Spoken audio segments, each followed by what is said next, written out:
Hi, my name is Victor Jayeola. I'm a PhD candidate in the Department of Microbiology at North Carolina State University.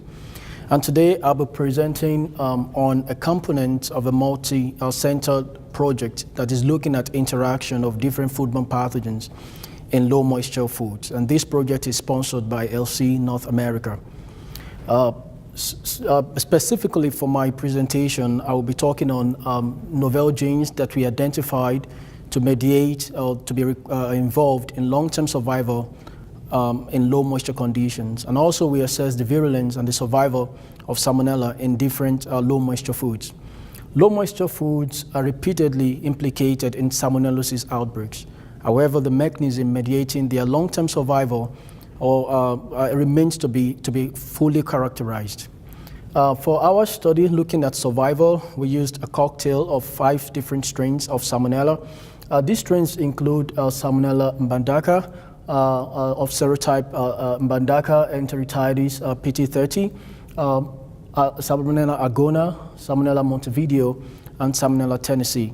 These strains were grown individually on a non-selective growth media, TSAYE, and they were combined in equal volume to form a 5-strain cocktail Salmonella that was used to inoculate our products. In this particular study, we are looking at 4 different low moisture foods. One is in-shell pistachios, chocolates, chips, cornflakes, and dried apples. And these products were supplied by our collaborators in the industry. So very briefly, we inoculated each product to achieve about a 9 log CFU per gram. And the reason why we're using a high level of inoculation level is because another component of this research is looking at transcriptome analysis. And we're trying to have enough or sufficient cells in the low moisture foods during storage to be able to extract quality Salmonella RNA from this sample. So that is why we are starting with a high inoculum level. So after inoculation, the products were dried to the original water activity level before inoculation, and they were stored in the dark at 22 degrees Celsius for up to, the project is still ongoing.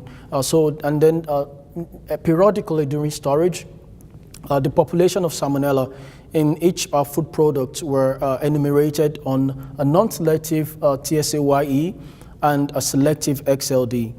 Also, we looked at the virulence of Salmonella that was recovered from these low moisture foods using the Galleria melonella infection model. Galleria is a honeycomb moth, or also known as greater wax moth. And it has been extensively studied and used in virulence assessment of different foodborne pathogens, including Salmonella. So range sets from our product at immediately after drying, after 45 days of storage, and also after 90 days, were serially diluted and inoculated into a larvae, and then the larvae were, so 10 larvae were inoculated per sample per dilution. And these were done in duplicates, and we have 2 independent trials. The larvae were then incubated at 37 degrees Celsius, and mortality was monitored daily. Larvae that were not larvae that couldn't move during incubation, that couldn't move or that lost ability to respond to any stimuli, is considered to be dead. Also, another objective of this study is to screen a panel of multi-gene deletion mutants that were screened for the ability to survive on an abiotic surface, nitrocellulose. We used nitrocellulose as a model abiotic surface because it allows for multiplex screening of the multi-gene deletion mutants. The multi-gene deletion mutants each mutant harbors a deletion in multiple contiguous genes in the chromosome. As a result, as you can see, we started for about 9.7 log immediately after inoculation, whereas, but after drying to the respective water activity level, we lost about 2 log. We recorded about 2 log reductions in the population of Salmonella in pistachios and in chocolates and in pistachios and in chocolate and in cereals. However, if you look carefully at this, as storage continued, the population of Salmonella in chocolates and in pistachios and cornflakes continued to decline. The data is showing enumeration up to 265 days. For chocolate, surprisingly, the population of Salmonella did not drop significantly since after drying. I must note, though, that the highest reduction that we observed in the population of Salmonella occurred during the drying period. And for chocolate, we only recorded about 0.8 log reduction post-drying after 265 days post-drying. Looking at the virulence, we observed that although Salmonella in our low moisture foods retained virulence during storage, we tested at 45 days and 90 days. It was interesting to us to note that the virulence in Salmonella from low moisture foods was significantly lower than the virulence of Salmonella that was cultured under laboratory conditions, or Salmonella that was desiccated on nitrocellulose. And this trend continued for 45 days post-drying and 90 days. Another component of our research that screened a panel of gene deletion mutants trying to identify genes that are involved in Salmonella survival on abiotic surface. After repeated trying, so for this particular assay, we spotted growth medium TSA-YE and nitrocellulose simultaneously, and then we dried Salmonella on nitrocellulose for up to 20 days.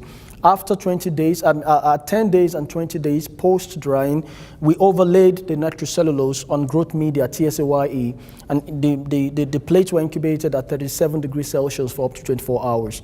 So mutants that formed colonies on a growth medium, TSA-YE, but that showed no colonies on the nitrocellulose were considered to be impaired. These mutants that were promising, that is mutants that showed no survival on nitrocellulose, were subjected to further testing. And after further testing, we identified 3 mutants that were consistently impaired for survival on nitrocellulose. And these mutants include mutants that had deletions in a operon of coli-specific gene, CSG operon, and also mutants that have deletions in the Fimbriae operon, as well as another mutant that has deletion in a putative membrane protein, as well as an operon that is involved in tartarate biosynthesis. So in conclusion, these findings from this study shows that confirms, of course, that Salmonella can survive in low moisture foods, in different varieties of low moisture foods, and also that Salmonella retained virulence in these food products. However, we observed that the virulence of Salmonella from these low moisture foods, according to our assay and the virulence model, the infection model that we used, was substantially lower than Salmonella that was cultured under laboratory conditions. We also observed that although that Salmonella could change, there could be a change in the physiological state of Salmonella inoculated in low moisture, in dried apples or dried fruits, in our case dried apples, that the Salmonella cells could still remain viable, even if they were not forming colonies on growth medium plates. And also, we have been able to identify some genes that have been subjected to further characterization to understand their role in long-term survival of Salmonella. I would like to thank our collaborators from other labs, Dr. Marks and Dr. Nathan, and other collaborators that provided us with reagent. And especially, I would like to thank ILSI North America for providing funding for this study. Thank you.